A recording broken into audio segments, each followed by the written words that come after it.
So hello student, how are you. आप सब कैसे हैं? आई होप आप सभी अच्छे होंगे। स्वागत है आपका अपने चैनल MDN फिजिक्स क्लासेस में। स्टूडेंट, आज की जो हमने वीडियो बनाई है ये आपके पेपर से रिलेटेड बनाई है, क्योंकि कुछ बच्चों को पता नहीं होता कि सिलेबस किस भागों में डिवाइड होता है। और मैं ये मान के चलता हूँ कि आप तैयारी अच्छी कर रहे होंगे हमारे चैनल से। तो फिलहाल देखते हैं, वीडियो को ज़्यादा लेंथी ना करते हुए ध्यान देंगे। अभी ट्वेल्थ फिजिक्स का यूपी बोर्ड 2022 तो 2023 जो है, इसमें 2 बुक हो गई है आपकी। ठीक है, 2 बुक है आपकी। तो फर्स्ट बुक 35 नंबर्स की है और तुम्हारी सेकंड बुक भी है 35 नंबर्स की है। तो जो फर्स्ट बुक है वो 35 मार्क्स की है और सेकंड बुक भी 35 मार्क्स की है। ठीक है, तो फिलहाल हम अभी फर्स्ट बुक की बात करेंगे। अब यूनिटों में हमारे जो सिलेबस है वो डिवाइड है। जो फर्स्ट बुक है उसमें 5 यूनिट है आपकी। जो फर्स्ट बुक है उसमें 5 यूनिट है। पहली यूनिट आपकी स्थिर वैद्युत की यानी कि इलेक्ट्रोस्टैटिक्स, और सेकंड यूनिट है वैद्युत चालन तथा सरल परिपथ यानी कि electric conduction and simple circuit, और थर्ड यूनिट आपकी आती है मैग्नेटिक फील्ड एंड मैग्नेटिज्म यानी कि चुंबकीय क्षेत्र, चुंबकत्व, गतिमान आवेश वगैरह। और जो फोर्थ यूनिट है वो है electromagnetic induction and AC circuit या विद्युत चुंबकीय प्रेरण तथा प्रत्यावर्ती धारा। और 5 यूनिट हमारी इलेक्ट्रोमैग्नेटिक वेव्स, विद्युत चुंबकीय तरंगे। अब इन यूनिटों को किस डिवाइड से, किस नंबर से बांटा गया है उस पर हम फोकस करेंगे। क्योंकि एक अच्छा स्टूडेंट देखो जो पढ़ते हैं, एक बच्चे होते हैं कि मतलब डेली पढ़ते रहते हैं, पूरा पढ़ते रहते हैं, लेकिन उनको स्ट्रेटजी नहीं बनती कि कौन सा चैप्टर कितने नंबर का आ रहा है, कौन सी यूनिट कितने नंबर की आ रही है, किसको कितना टाइम दे। तो ये उन्हीं बच्चों के लिए है जो केवल पास होना चाहते हैं। मैं आपको यूनिट वाइज बताऊंगा कितने यूनिट कितने नंबर्स की आती है और कौन सी यूनिट ज्यादा मोस्ट इंपोर्टेंट है। देखो, एक चीज और मैं आपको बताना चाहूंगा, अगर किसी को टॉप करना है एग्जाम में तो वो केवल अपना जितना भी हमने पढ़ा रखा है चैनल से, आप जो पढ़ाई कर रहे हो सेकंड बुक की, वो कंप्लीट आपको मिलेगा उसमें। और जो आपके जो भी टॉपिक है वो सभी कवर करें अगर किसी को टॉप करना है, और बाकी आपको यहाँ पे ध्यान देना है।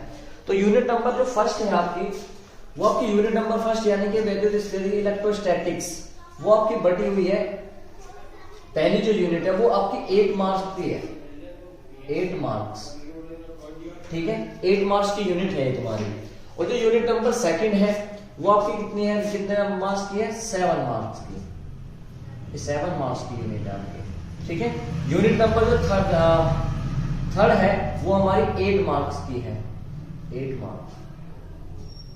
जो यूनिट नंबर थर्ड है, सॉरी यूनिट नंबर 4 है, वो भी आपकी 8 मार्क्स की है। और यूनिट नंबर जो 5 है वो आपकी 4 मार्क्स की है। ये आपके पास ऐसे डिवाइडेशन है। तो अगर इनको आप टोटल काउंट करोगे तो आपके पास इनका जो टोटल योग आएगा वो आपके पास आएगा 8 19 16 24 और 4 28 और 7 आपके पास रह जाएगा 35 मार्क्स। तो ऐसे ही आपके क्या है, ये 35 मार्क्स में डिवाइड हुई है यानी कि फर्स्ट बुक। ठीक है, अब फोकस करना, देखो इनमें जो चैप्टर डिवाइड है इनमें भी खास इंपोर्टेंट जो यूनिट है उन्हीं पे आपको फोकस करना है। बाकी तो अगर देखो आपको टॉप करना तो सभी यूनिटों को आपको पढ़ना है। सिलेबस क्या होता है उसको मैं तुम्हें बता देता हूँ, थोड़ा मोटा सिलेबस जो खासकर लास्ट टाइम, देखो ये जो आप वीडियो देख रहे हो इसको लास्ट टाइम पढ़ना है। बस जो मैं टॉपिक बता रहा हूं लास्ट टाइम कवर कर ले, इनसे भी आप आराम से पास हो जाएंगे।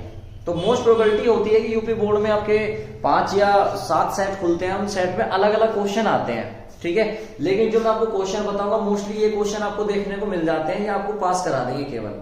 ठीक है, और अगर आपको टॉप करना है तो पूरा ही सिलेबस कवर करना होता है, क्योंकि एक अच्छा टॉपर ये रखता है कि हम पूरे को ही सभी सब्जेक्ट को कवर करें।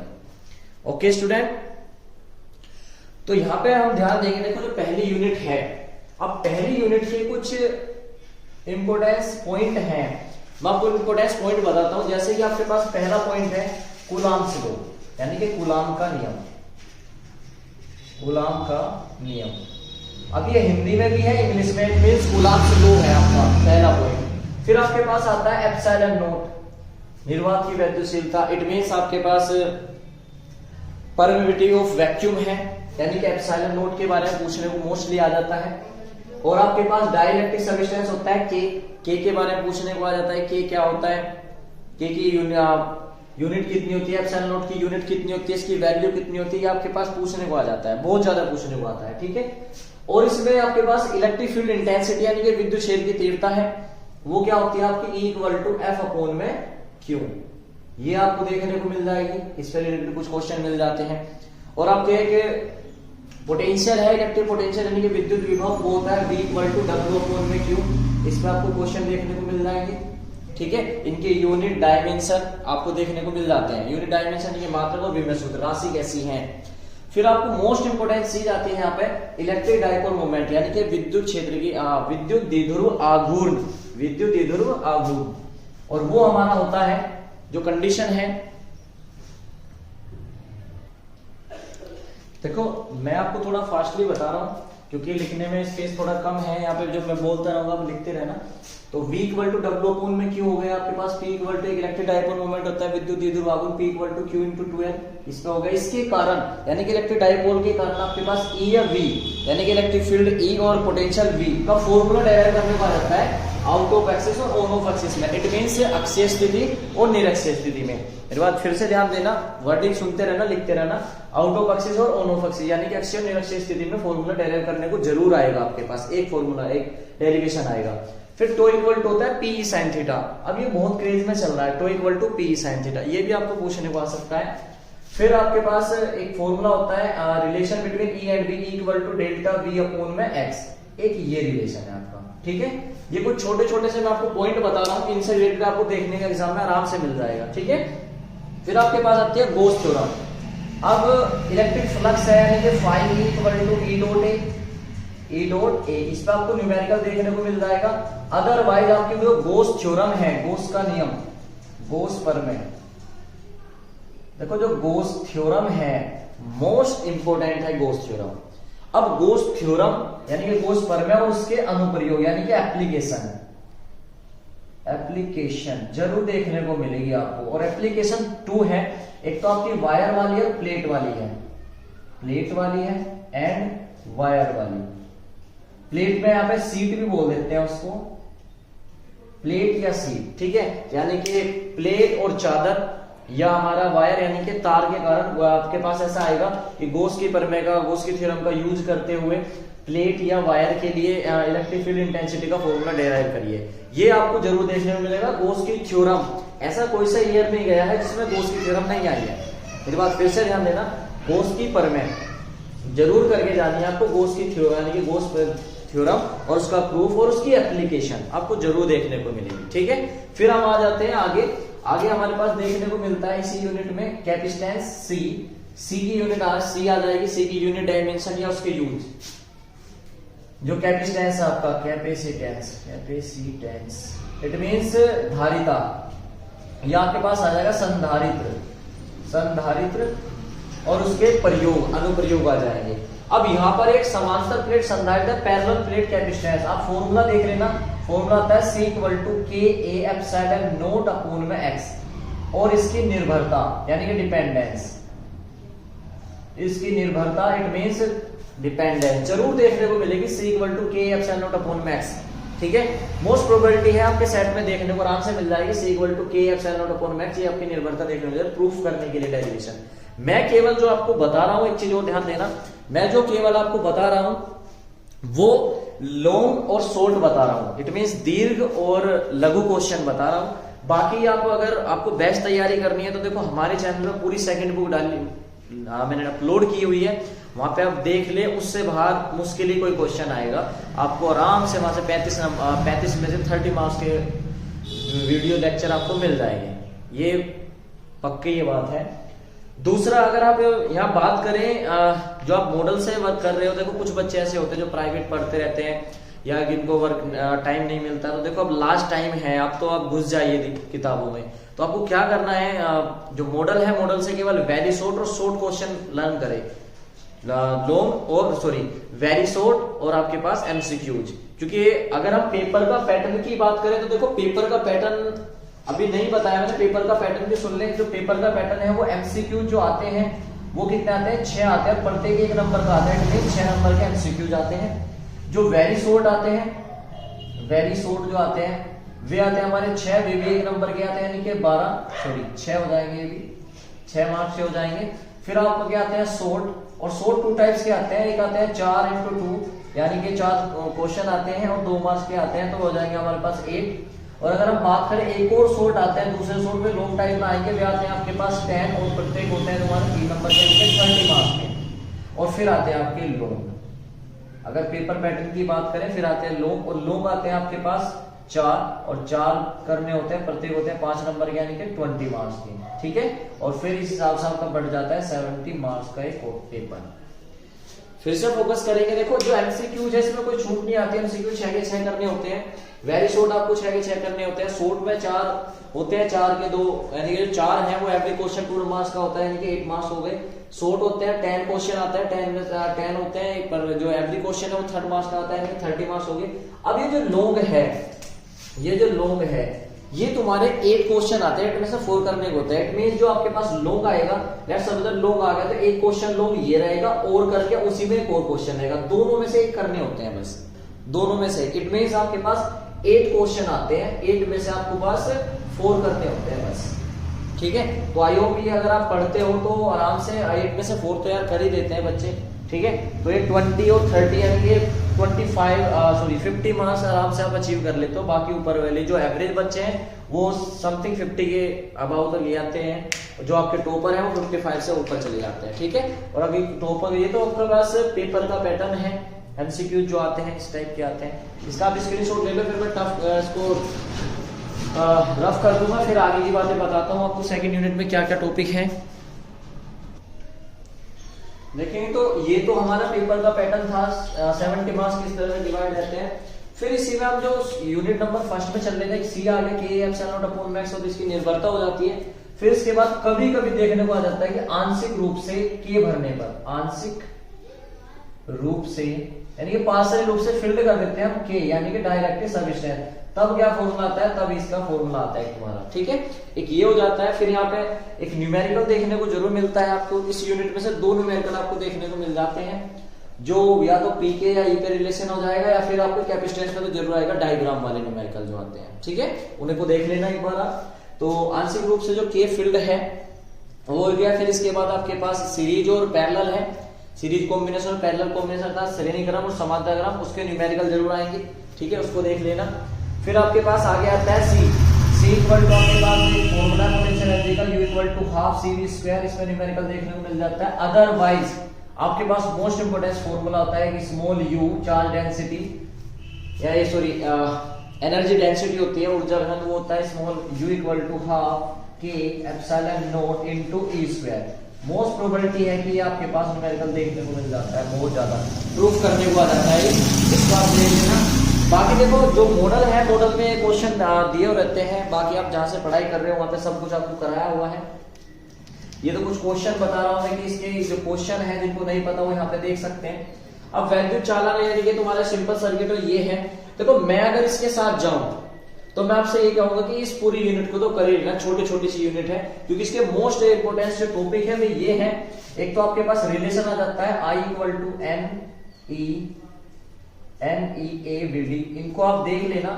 बाकी इंपोर्टेंट देखो मैं फिर से कह रहा हूँ इंपोर्टेंट सब कुछ है, लेकिन ये मोस्ट प्रोबेबिलिटी है कि इनको देखने को आपको मिल जाएगा कि I equal to N E V D, धारा घनत्व और करंट और ड्रिफ्ट वेलोसिटी में रिलेशन देखने को मिल जाएगा, जरूर देखने को मिल जाता है, ड्रिफ्ट वेलोसिटी बोलते हैं इसको। तो I equal to N E V D देख लेना आप इसको। फिर आपके पास स्पेसिफिक रेजिस्टेंस रो और सिग्मा वगैरह होते हैं, इसको आप देख लेना। और फिर आपके पास इंपोर्टेंस चीज होती है वो है हमारे पास इंटरनल रेजिस्टेंस यानी कि आर, आंतरिक प्रतिरोध, स्मॉल आर देखने को मिल जाता है, आंतरिक प्रतिरोध, आंतरिक प्रतिरोध इट मींस इंटरनल रेजिस्टेंस आपको देखने को जरूर मिल जाएगा, ठीक है।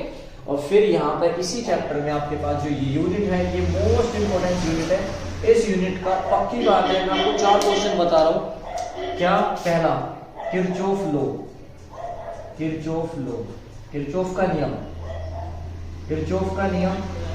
व्हीट स्टोन ब्रिज होता है, व्हीट स्टोन ब्रिज होता है आपके पास, वो क्या होता है P upon Q equal to R upon S, ये आपके पास देखने को मिल जाएगा व्हीट स्टोन ब्रिज। और फिर आपके पास आता है मीटर ब्रिज, मीटर ब्रिज,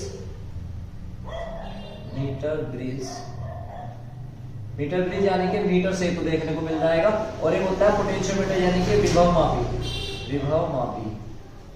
ठीक है, अब ये मैंने 4 पॉइंट लिखे हैं। किरचॉफ का नियम, व्हीटस्टोन सेतु, मीटर ब्रिज यानी कि मीटर सेतु और विभव मापी, इन 4 में से पक्की बात है आपके पास 2 आपको देखने को मिल जाएंगे। ये पक्की बात है, आप कोई से भी सेट खोलते हो।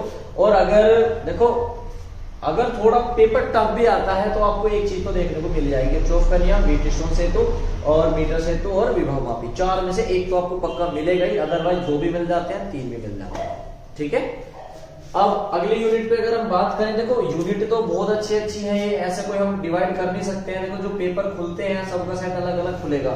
ठीक है, मैं बार बार यही बात बोल रहा हूँ कि अगर ये मत कहना कि सर ये आपने बताया था ये नहीं आया। देखो मैं मोस्ट प्रोबेबिलिटी बता रहा हूँ आपको कि ये क्वेश्चन रिपीटेड क्वेश्चन होते हैं, ये आपके मोस्ट प्रोबेबिलिटी है कि रिपीटेड हो जाएंगे।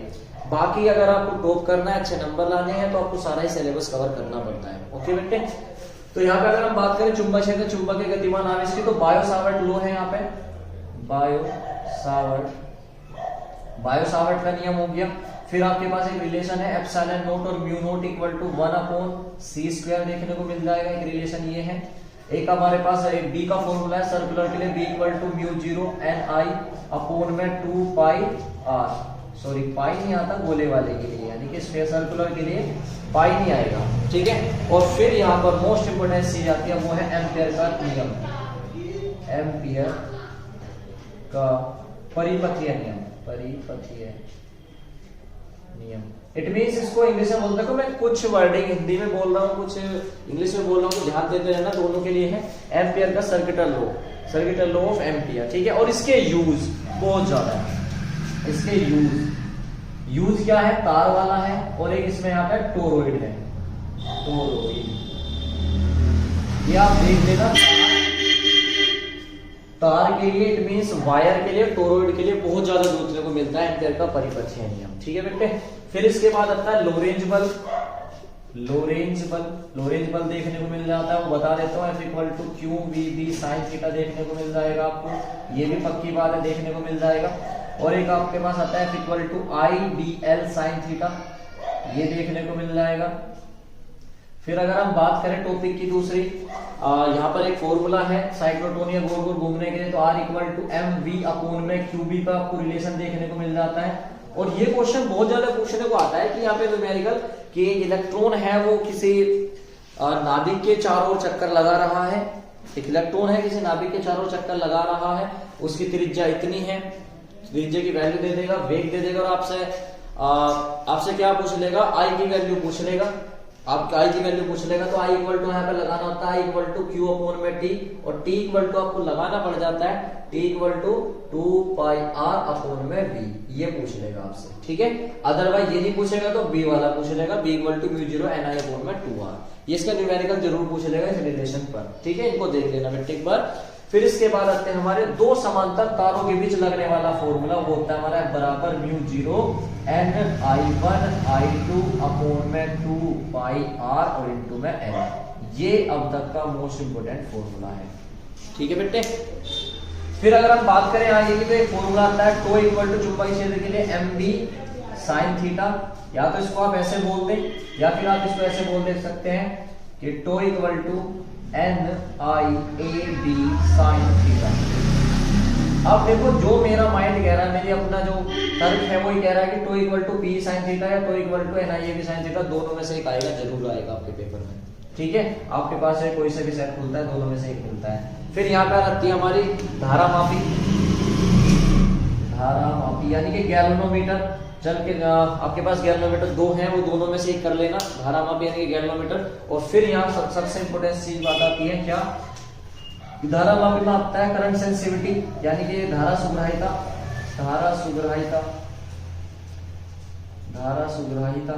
End voltage सुग्राहिता। देखो मोस्ट प्रोबेबिलिटी है दोनों में से एक देखने को मिल रहा है, इनमें से वोल्टेज सुग्राहिता, धारा सुग्राहिता, करंट सेंसिटिविटी और वोल्टेज सेंसिटिविटी। यहाँ पर एक चीज और देखने को मिलती है कि यहाँ पर धारा मापी का एमीटर में रूपांतरण, धारा मापी का वोल्ट मीटर में रूपांतरण। इट मींस जो आपके पास गैल्वेनोमीटर है उसको चेंज करते हैं किसमें, एमीटर और चेंज करते हैं उसको एमीटर में और वोल्ट मीटर में। यानी कि जो गैल्वेनोमीटर है गैल्वेनोमीटर होता है आपका, उसको चेंज करते हैं एमीटर में, एमीटर एंड वोल्ट मीटर में। इन दोनों में से जरूर आपको देखने को मिल जाएगा, ये पक्की बात है। फिर आपके पास मैग्नेटिज्म आता है, और मैग्नेटिज्म में क्या देखने को मिलता है ये देख लेना बेटा भी। वो आपके पास फॉर्मूला है tan theta equal to V/H। इस पे आपको न्यूमेरिकल देखने को मिलेगा।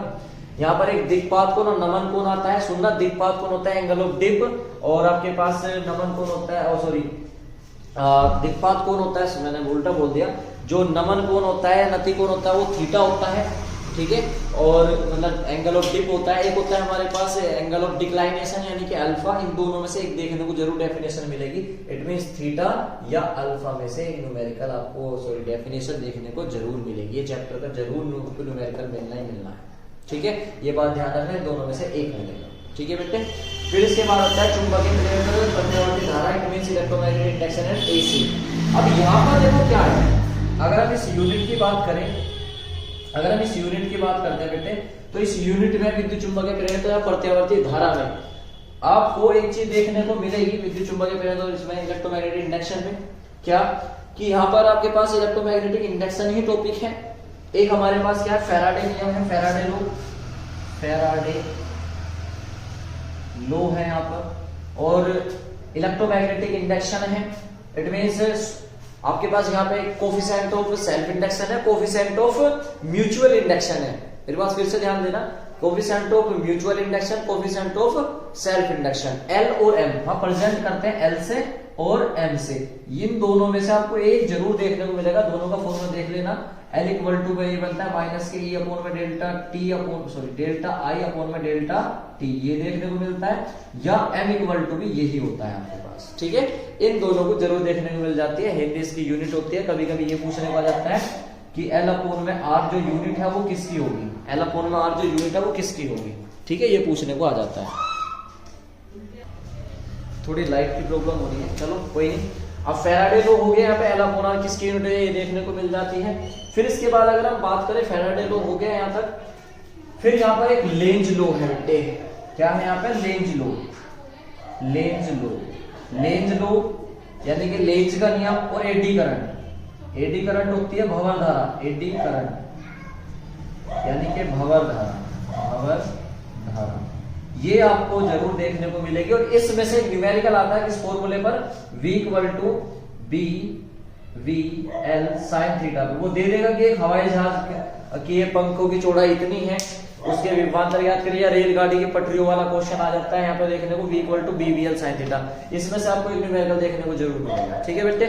फिर आपके पास आता है इलेक्ट्रोमैग्नेटिक वेव, और देखो मैं नहीं मानता कि इसको आप छोड़ो, क्योंकि ये सबसे ज्यादा खास इंपोर्टेंस है। इसमें इलेक्ट्रोमैग्नेटिक वेव की प्रॉपर्टी लिखने को आती है, जरूर आती है इलेक्ट्रोमैग्नेटिक वेव की प्रॉपर्टी लिखने को, विद्युत चुंबकीय तरंगों की गुण लिखने को आते हैं। और एक न्यूमेरिकल आपको देखने को मिलेगा इस चैप्टर में, जरूर मिलेगा। ये मैंने पूरी प्लेलिस्ट बना के अपने चैनल पर डाली हुई है, तो मुझे नहीं लगता कि यहाँ पे आपको बताने की जरूरत होगी। मैं फिर से आपको एक चीज बता देता हूँ, ये मैंने केवल वे टॉपिक बताए जो मैंने चैनल पर नहीं डाल रखे हैं, बाकी मैंने हर एक टॉपिक चैनल पे डाला हुआ है, उससे चैनल से बाहर आपको शायद ही कोई क्वेश्चन देखने को मिले, ठीक है बेटे। तो ये आपके पास जो यूनिट नंबर 5 है, इसको मैंने आपको बताया हुआ है। अब मैं सेकंड बुक बताता हूं, आप इसका स्क्रीनशॉट ले लीजिए इतने आराम से। अच्छा, इसमें ना एक चीज हो रही है, तो यूनिट नंबर 4 है, इसी में अभी इलेक्ट्रो एलसीआर सर्किट है, वो हम भूल गए थे, वो मोस्ट इंपोर्टेंट है। एलसीआर सर्किट वाला होता है एल सी और आर, तीनों लगे होते हैं। तो एलसीआर का सर्किट का फॉर्मूला आता है कि V equal to under root R square plus XL difference XC का होल स्क्वायर, ये मिल जाएगा देखने को। अदरवाइज ये यहाँ पे जेड होता है इंपीडेंस निकालने के लिए।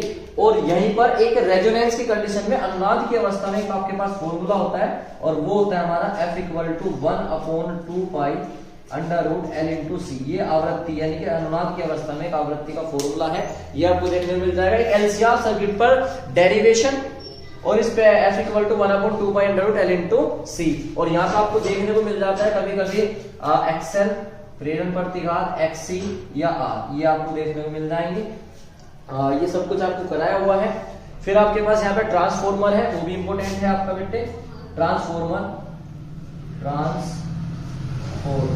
ट्रांसफॉर्मर में न्यूमेरिकल आ जाता है कि NS अपॉन में NP equal to VS upon में VP equal to IP upon में IS इक्वल टू R। इस पे न्यूमेरिकल देखने को मिल जाता है आपको ट्रांसफॉर्मर पे, ठीक है बेटे।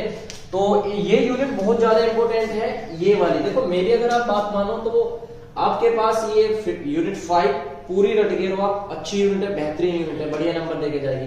और यूनिट नंबर ये वाली 4, ये भी यूनिट आपको बहुत ज्यादा नंबर देके जाती है। और एक यूनिट होती है आपकी सेकंड, ये यूनिट बहुत ज्यादा नंबर देके जाती है, ठीक है बेटे।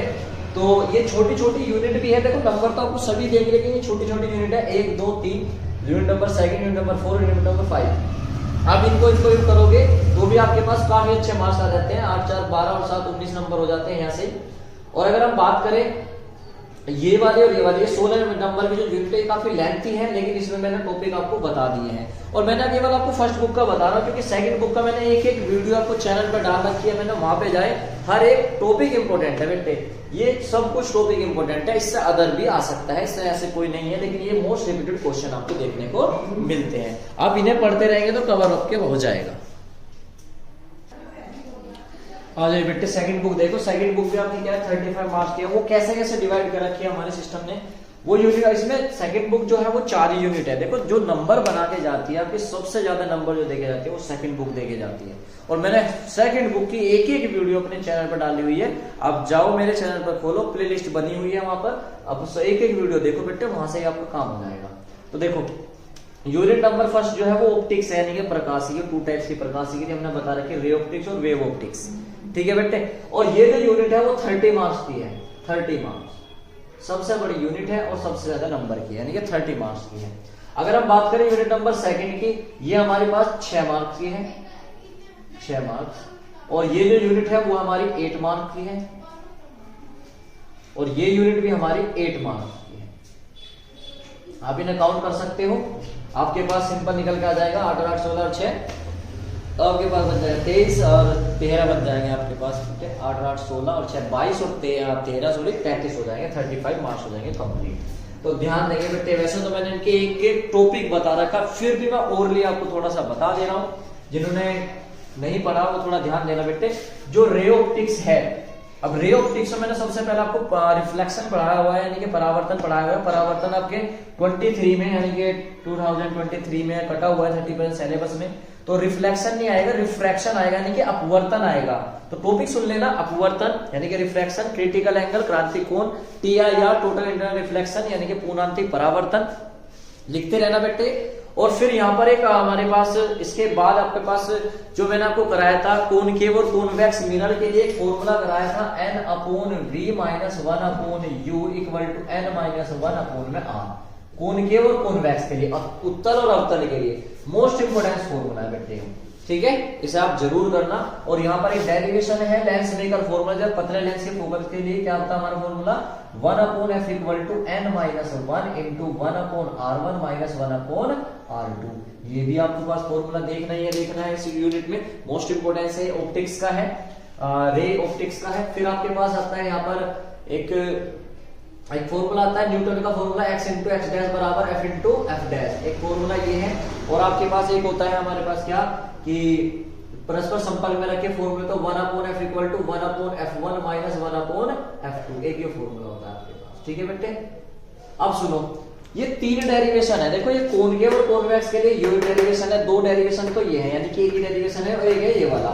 इन दोनों में से मोस्ट प्रोबेबिलिटी होती है इनमें से एक आपको देखने को मिल जाएगा, एक जरूर मिल जाएगा देखने को डेरिवेशन, ठीक है। और इन दोनों में से देखने को मिल जाता है एक, इनमें से एक देखने को मिल जाता है, इनमें से एक हो जाता है। फिर प्रिज्म वाला हमने डेरिवेशन प्रूव कर रखा है प्रिज्म के लिए, तो प्रिज्म के लिए डेरिवेशन प्रूव कर रखा है, वो क्या कर रखा है, वो ध्यान देना बेटे, वो कर रखा है N = sin del m + a/2 upon में sin a/2। अब ये डेरिवेशन प्रिज्म के लिए है, ये भी बहुत अच्छा है, इसको भी आपको देखना ही देखना है, जैसे ये इंपॉर्टेंट है ऐसे ये इंपॉर्टेंट है। मैं आपको मोस्ट इंपॉर्टेंट क्वेश्चन ही बता रहा हूं, इससे अदर भी आपके क्वेश्चन बहुत देखने को मिल जाएंगे बेटे। फिर इसके बाद N = sin वाला होगा पतले लेंस के, पतले प्रिज्म के लिए हो जाएगा। फिर यहाँ पे एंगुलर डिस्पर्जन यानी कोणीय विस्थापन, एंगुलर मोमेंटम वगैरह देखने को मिलते हैं। फिर आपके पास अगर हम आगे चले तो फिर आपके पास चलती है वेव ऑप्टिक्स, तरंग प्रकाशी की। और मैं आपको लोगों को बता दूं तो आज लो एक भी साल ऐसा नहीं गया जब हाइगेन्स ना आया हो। हाइगेन्स की वेव थ्योरी है यानी कि तरंग सिद्धांत है, और वहां पे परावर्तन और अपवर्तन यानी कि रिफ्लेक्शन और रिफ्रैक्शन, इट मींस परावर्तन एंड अपवर्तन। इसे बेटे जरूर देख लेना हाइगेन्स वाले को कि परावर्तन और अपवर्तन दोनों में से एक प्रूफ करने को आता है तरंग सिद्धांत के आधार जरूर कर लेना मेरे चाल, ठीक है बेटे। फिर इसके बाद हाइगेन्स के बाद आता है इंटरफेरेंस यानी कि व्यतिकरण, और यहां पर जरूर आपको देखने को मिलेगा young double slit experiment, young experiment, ये बेटे कर लेना यंग का प्रयोग, यंग प्रयोग से फ्रिंज चौड़ाई निकालनी, ठीक है बेटे। ये जरूर आप देख लेना। अगर आपके पास ये देखने को नहीं मिलता है तो डिफ्रैक्शन मिलेगा यानी कि विवर्तन मिलेगा देखने को, विवर्तन, ठीक है बेटे। ये आपको देखने को मिलेगा विवर्तन यानी कि डिफ्रैक्शन। ये आपके पास 13 चैप्टर के यानी कि 13 नंबर में आपको देखने को ये मिलते हैं, एक आपको न्यूमेरिकल मिलेगा इसमें से। और हाँ एक चीज और इसमें रह गई है, ह्यूमन आईज है यानी कि मानव नेत्र के दोष जो होते हैं 5 टाइप्स के हमने बताए हुए हैं, उनको आप और कर लेना। इनमें से मोस्टली आपको प्रोबेबिलिटी है कि 13 में से कम 10 मार्क्स का इन्हीं में से आपको मिल जाएगा, ठीक है मेरे चार। फिर इसके बाद आते हैं यूनिट नंबर सेकंड पर, फोटो इलेक्ट्रिक इफेक्ट। देखो मैं अगर आपको बात करूं तो इस यूनिट को बिल्कुल भी मिस मत करना, छोटी सी यूनिट है और 6 नंबर आपको खड़े देके जाती है। कैसे बेटे? वैसे देके जाएगी अगर हम बात करें आइंस्टीन की प्रकाश विद्युत समीकरण, आज लोग ऐसा कोई सा ईयर नहीं है जब तक ना आई हो।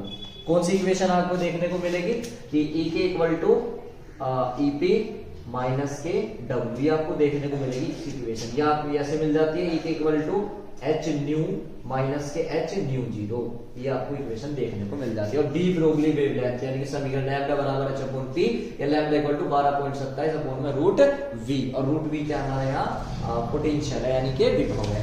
ये टॉपिक कितने लिखे हैं मोस्ट इंपोर्टेंट है, इस यूनिट को तो छोड़ना ही मत, तुम इसको तो सारी को कर लेना, इसी को तो छोड़ना ही नहीं है, ठीक है। एक एक टॉपिक कर लेना क्योंकि इसमें वर्क फंक्शन है, कार्यफलन है, थ्रेशोल्ड फ्रीक्वेंसी, थ्रेशोल्ड वेवलेंथ यानी कि देहली तरंग दैर्ध्य, देहली आवृत्ति, प्रकाश विद्युत प्रभाव यानी कि फोटो इलेक्ट्रिक इफेक्ट, और आइंस्टीन की प्रकाश विद्युत समीकरण जरूर आपको देखने को मिलेगी। गियर स्पेक न्यूमेरिकल भी देखने को मिलेगा, तो इस यूनिट को आप छोड़ना ही मत, पूरे को रट्टे मार दो इसके दो। अब आ जाओ यूनिट नंबर 3 पे, एटम एंड न्यूक्लियस पे यानी कि परमाणु तथा नाभिक पर। तो परमाणु नाभिक में अगर मैं बात करूं, देखो परमाणु नाभिक पूरी यूनिट 8 नंबर की है, बहुत मस्त मस्त यूनिट है, सारे टॉपिक ही टॉप करा रखे हैं, इसमें एक्स्ट्रा तो कुछ करा ही नहीं रखा, सब इंपॉर्टेंट है बेटे इसमें। तो देखो निशान लगाने बेकार है, लेकिन अगर हम बात करें फिर भी बता देंगे तो परमाणु तथा नाभिक में यानी कि एटम एंड न्यूक्लियस में आपका रदरफोर्ड मॉडल है, रदरफोर्ड का अल्फा पार्टिकल है, सुन लेना, लिख लेना उनको भी, रदरफोर्ड का मॉडल, और अल्फा पार्टिकल वाला मॉडल अल्फा कण वाला हो गया आपका पास, ठीक है। रदरफोर्ड का मॉडल, बोहर का सिद्धांत है यहाँ पे, बोहर का सिद्धांत यानी कि बोहर हाइपोथेसिस, ठीक है। और यहाँ पर हाइड्रोजन स्पेक्ट्रम 5 सीरीज है, जरूर आएगी एक सीरीज बेटे, जरूर कर लेना। एक न्यूमेरिकल भी देखने को मिलता है इस चैप्टर से, जो सेकंड बुक के तो सारे ही इंपोर्टेंट है बेटे। तो बोहर सिद्धांत आपके पास बनता है तुम्हारा हाइड्रोजन स्पेक्ट्रम, हाइड्रोजन स्पेक्ट्रम, इनमें से आपको जरूर देखने को मिल जाएगा, उसमें एक न्यूमेरिकल मिलेगा, हाइड्रोजन स्पेक्ट्रम की सीरीज यानी कि श्रेणी देखने को मिल जाएगी, एक श्रेणी की उत्पत्ति करने के लिए एक न्यूमेरिकल देखने को मिलेगा, ओके बेटा।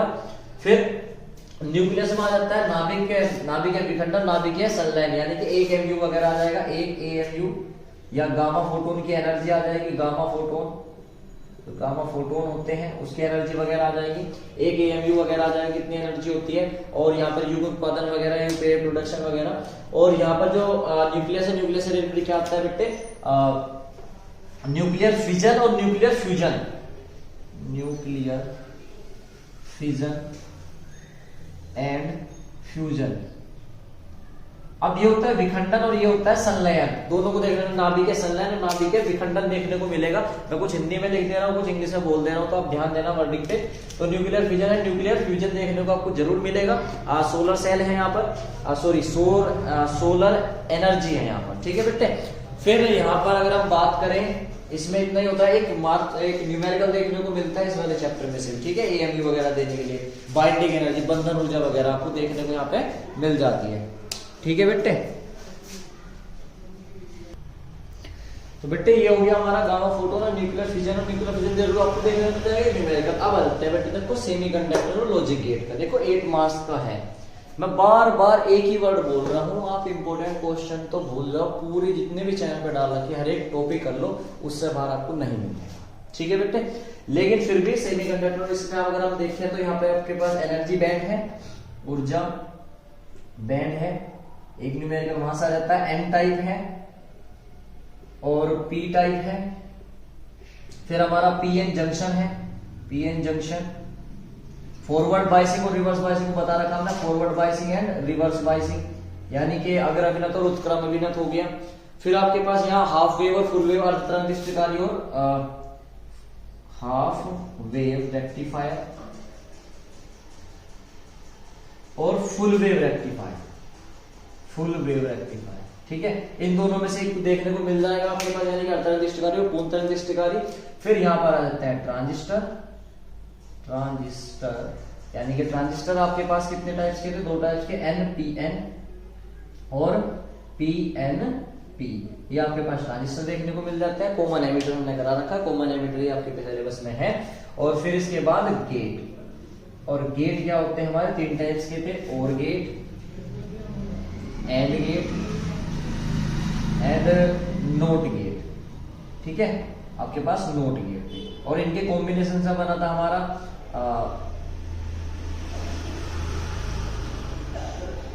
नैंड गेट बना था और दूसरा हमारा बना था नोट गेट, ठीक है। इन 5 गेट में से, वैसे तो इन तीनों में से एक देखने मिल जाता है, तो 5 में से एक गेट जरूर आएगा, 100% आएगा। इसमें आप क्या लिख के ले सकते हो, ठीक है बेटे। और देखो फिर भी एक अच्छा जो विद्यार्थी है वो केवल पढ़ने पे फोकस करता है, क्योंकि कोशिश हमेशा आखिरी सांस तक करनी चाहिए, या तो लक्ष्य हासिल होगा या अनुभव। और देखो ये लास्ट के 10-15 दिन आप पढ़ लोगे तो आप अच्छे नंबर ही अचीव करोगे। देखो हमारी तरफ से आपको ऑल द बेस्ट है कि आप अच्छे से अच्छे मार्क्स अचीव करें हमारे चैनल से पढ़कर। आप जहां से पढ़ रहे हो आप अच्छे से अच्छे मार्क्स अचीव करें। कोई भी क्वेश्चन है, कोई भी डाउट है, आप पूछ सकते हो। देखो ये मैंने केवल सीरीज उनके लिए बनाई है जो कुछ बच्चे होते हैं प्राइवेट वाले या अदर, जिनको सिलेबस का ही नहीं पता होता कि क्या पढ़े सर क्या ना पढ़े, पूछते रहते हैं, उनके लिए सीरीज है। बाकी जो रेगुलर वाले बच्चे हैं जो हमसे ट्यूशन पढ़ रहे हैं, जो हमारे चैनल से परमानेंट वीडियो देख रहे हैं, तो उनके लिए जो मैंने आपको डाल रखा है वो सब कुछ आएगा बेटे, ठीक है। और ऐसे ही पढ़ते रहे, हमारी यही कामना है कि आपके पास आप 2023 में यूपी बोर्ड में सभी के सभी 90% प्लस आप नंबर अचीव करें। और वाकई आप अगर मेहनत करोगे तो आप अचीव करोगे, क्योंकि मेहनत करने वाले की हार नहीं होती। कि हम पे न्यूमेरिकल नहीं होते हैं, तो देखो न्यूमेरिकल की अगर हम बात करें तो न्यूमेरिकल का कोई पर्टिकुलर सिलेबस नहीं होता है, लेकिन फिर भी आप पर्टिकुलर कुछ चैप्टर होते हैं, जैसे कि आपका ये एटम वाला है, इसका न्यूमेरिकल जरूर आता है, इसका भी आता है न्यूमेरिकल, इसका। देखो न्यूमेरिकल तो हर एक चैप्टर से ही आते हैं, बस आपको क्या होता है लगन से पढ़ते रहें। ये मत सोचे कि इन्हीं क्वेश्चन को कवर करके हम पास हो जाएंगे। देखो केवल पास होना ही आपका लक्ष्य नहीं होना चाहिए, अच्छे नंबर अचीव करें आप, हमारा लक्ष्य ये है। और ये केवल क्वेश्चन उन्हीं के लिए है जिनको सिलेबस नहीं पता था कि सिलेबस में क्या क्या है, ये केवल उन्हीं के लिए है, ठीक है बेटे। बाकी हमारी यही कामना है कि आप टॉप करें, अच्छे नंबर लाएं और बोर्ड 2022-23 में आप टॉप रैंक हासिल करें। All the best for your exam. Thank you.